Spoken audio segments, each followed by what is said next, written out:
my sense of Pope Benedict, I met him last fall, as you know, and we spoke, and I had the sense then, which I hadn't had before, that he's mentally as sharp as ever, and that his speech is excellent, but that he is physically quite frail.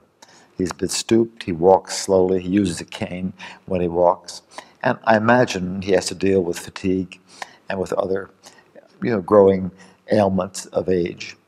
So that coping with the pressures of being Pope would certainly be more and more difficult for him. There had been speculation during the papacy of John Paul II that he might, because of reasons of health, step down, but he clearly embraced the theology of the cross and toughed it out to the end, and of course was held in great acclaim.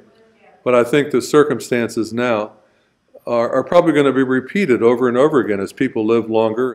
I think people sometimes think, well, this new pope's got to concentrate on these issues and stop worrying about doctrinal purity. Doctrinal purity is only a way of preserving the opportunities for an encounter with the one person of Christ. Our faith, it says in the Catechism, doesn't terminate in the propositions, it terminates in the realities that the propositions represent. We need the propositions in order to know we're handing on these mysteries, but you can't just stop with them.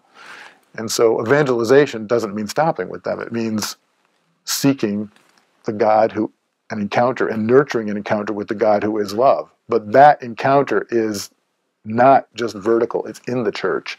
It's by the way we treat each other, and it's in the quest for healing. I think his signing up for a Twitter account notwithstanding, I think that Benedict did not reach the youth of the American church, certainly in a way that his predecessor did, who's, over his long pontificate, I think we're still seeing what an impact he had in drawing so many young people, the world over, but particularly in the United States, to the church. I think that in terms of, if I were to advise the next pope on what he could do to keep the Catholic Church a relevant force in American life, it would be to engage the under 30 crowd.